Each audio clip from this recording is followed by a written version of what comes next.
Um, recording this on 19th of December, so a week before Christmas of 2016. The topic is death. Kind of difficult to talk about this, obviously, but it's important. I'm expected to die within about a year. The reason I'm expected to die within about a year is because people who have my type of terminal cancer die about a year from when the tumour's found, and that's with what kind of effective treatment. Basically, it's not a story with a happy ending. With no treatment at all, it's typically maybe 7 to 9 months from the time that the original tumour's first found. My tumour was first found in July. So basically it gets to a point where the treatment is no longer keeping the cancer at bay, or just by chance the cancer spreads, or the cancer grows, and that's it. Really. So obviously I think about death quite a lot. It's maybe not a good thing, I don't know. But so yeah, I might have a year, a bit under a year, if the treatment is very effective. So particularly these things called molecular targeting agents, if they're very effective. I've read there are cases of people living 14, 15 months.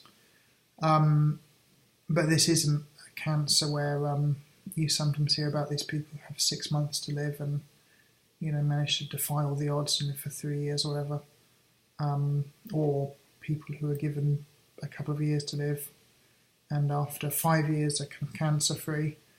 It's wonderful that those cases are happening more and more and more for so many types of cancer. And it's just a handful of the really nasty cancers like the one I've got, which is called peritoneal carcinoma. I forget. Anyway, basically cancer that spread to the peritoneum. There's only a few cancers that have really bad prognosis now, like pancreatic cancer that spread, or cancer of the appendix that spread, or that kind of thing, or any cancer that spread to your bones, or whatever, inoperable brain cancer. There's actually very few of the cancers where the doctors really can't do anything.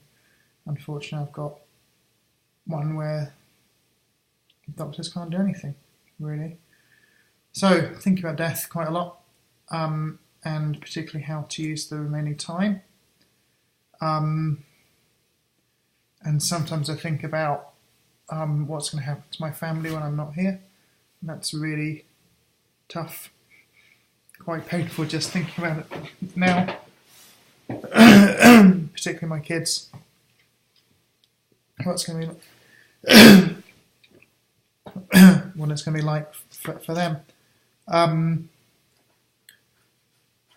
In a previous video I said that I think the way we should spend our time really is, and I guess kind of priorities for life should be taking care of ourselves, taking care of other people, and learning as much as possible about existence.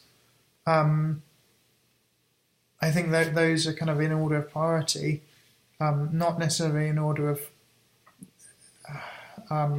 action, because obviously the more not obviously, but the more you learn about the world and nature of existence, the better able you are to look after yourself and others. Often looking after other people has a very, very big positive effect on our own welfare. So applying those three to my own life, I've got a very big issue is I want to spend as much time as possible, as much attention as possible with my family, on my family. Attention is the sort of the number two most valuable currency we have. Number one is time. Number two is attention. A lot of people, even people who are good at using their time, misuse their attention, focusing on trivial stuff, for example. But I'm trying to have put my attention on my family. But beyond that, I need to do something bigger, for want of a better word. Which really means helping people to help others, I guess, and also maybe making sure that the people who are in most need of help get it. So in medical terms, for example, those how can I help doctors and nurses help more patients, or help patients more? What can I, as a non-medical professional, do to encourage breakthroughs in medicine, or far more importantly, spread the breakthroughs that are occurring and have occurred. I'm just going to give one example that I've mentioned in previous videos, but is just so important. And that's a technology, or a set of technologies known as CyberKnife. CyberKnife is an alternative to surgery, and it's basically how medicine should work. At least in 2016, it's how medicine should work. It's a technique for using radiation to treat tumours, but the people who invented and who run CyberKnife are very quick to assert that it's not anything to do with radiotherapy for cancer, nothing like that. Far, far more sophisticated. And what it is using very, very, very narrow beams of radiation, using many, many, many narrow beams of radiation to destroy tumours without damaging the healthy tissue. Unlike radiotherapy, for example, where the beam sort of goes in and burns up everything, and it's really, really unpleasant. CyberKnife, you walk into a CyberKnife centre in a hospital, talk to the doctors, sadly pay a very big fee in most cases, get scanned, go into the room where the CyberKnife machine is, lie down on a bed wearing your normal clothes, and a huge ceiling-mounted robot aims 96 sub-millimeter radiation beams at some part of your body, and destroys cancerous tissue. And 30 minutes later, you walk out, and that's it. Compare that with having one tumour removed from your lung, where you might have a whole series of hospital visits, get into surgery, 6 hours, 10 hours of surgery, 24 hours of very unpleasant, painful initial recovery, maybe up to a week of further recovery after that, vomiting blood and all the usual nasty things that happen. So CyberKnife is how medicine should work in 2016. And I was shocked and appalled to find out it's 20 years old. It should be everywhere.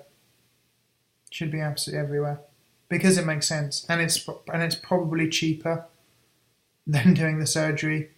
If you calculate the time in hospital, the drugs, the time of the surgeons, the anaesthetist, follow-up hospital visits, complications.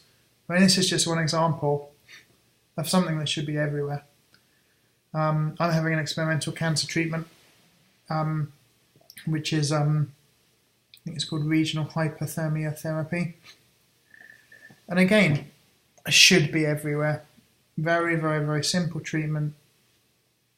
Probably works a bit.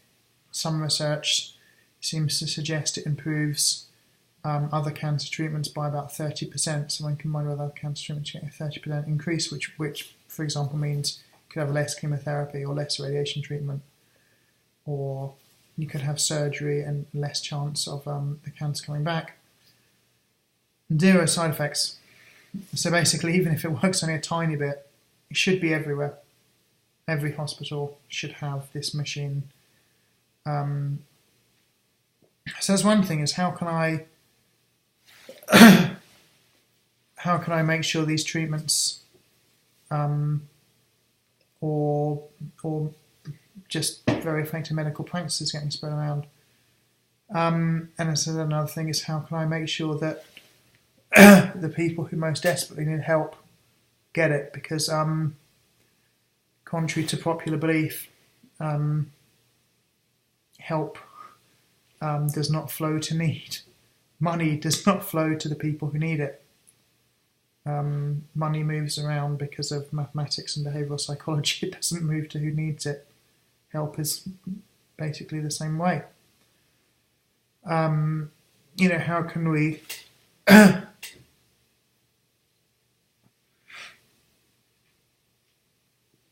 make sure that the youngest children who are terminally ill are able to come to a place like Japan and get the treatment that's 5-10 years ahead of their own countries. Obviously, in some cases, that's 100 years ahead if they're in a developing country, so-called developing country.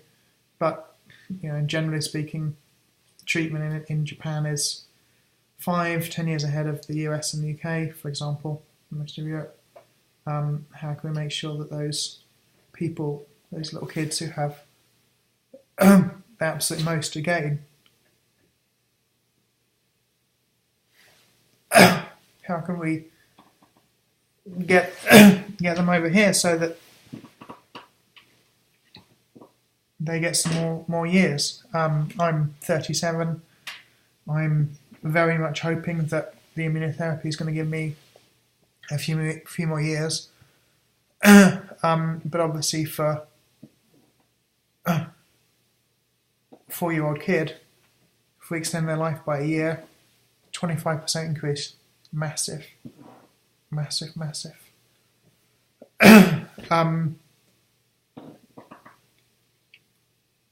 So I've got this issue of as much time as possible, as much attention as possible with my kids, my family, but also doing something bigger as well, helping people who are helping others, and also making sure that the people who need help most get it, because there's nothing about the nature of existence, nature of society, that makes that happen. We have to do it by direct,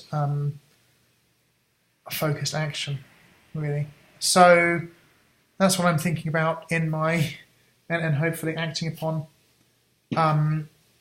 in my potentially last few months of life, really.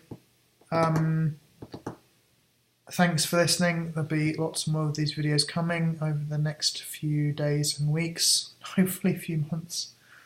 My website, matthewdons.org, if you can make a donation to my cancer fund, helps hugely. Thanks a lot.